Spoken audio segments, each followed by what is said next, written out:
Hello សួស្តីបងប្អូនទាំងគ្នាវគ្គនេះគឺយើងបាញ់ទុកតតជាមួយនឹងអាទាំងបាទ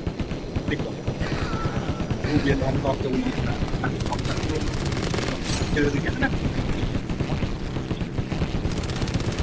អូយកមកបាត់ទៀតវាយកមកបាត់ទៀត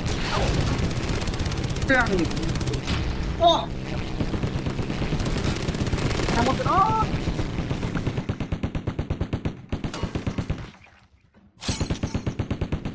បាញ់នេះស៊ីតែតិច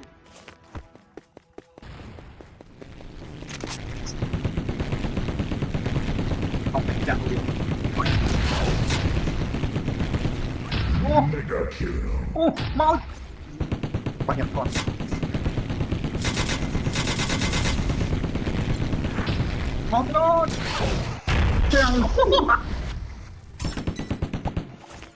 អូខេបន្តទៀតគាត់ឆាត់យោងមានប្រទេសអត់ទេដែរសិតទាំងកប់ព្រីយោជុំយន្តមកទៅលាក់ដល់គ្រប់មកYou're the last one. Complete the mission. មានតម្លៃចាប់ពី 1000 រៀលឡើងវ៉ាវតពីថោកខ្លាំងទំនិញមានតម្លៃថោកគឺមានតែនៅលើតពី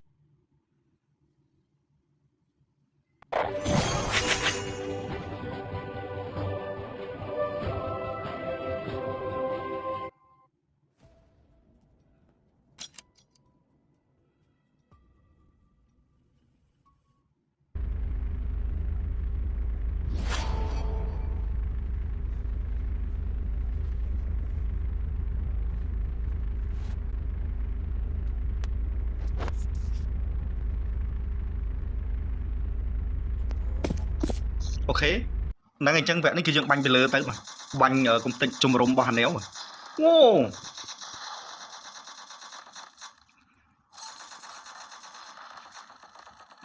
អូកងតបវា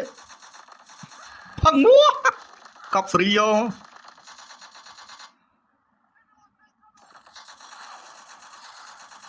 អូ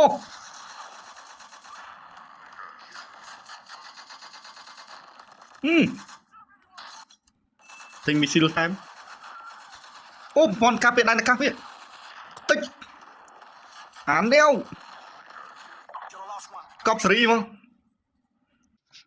អូខេយើងបន្តទៀត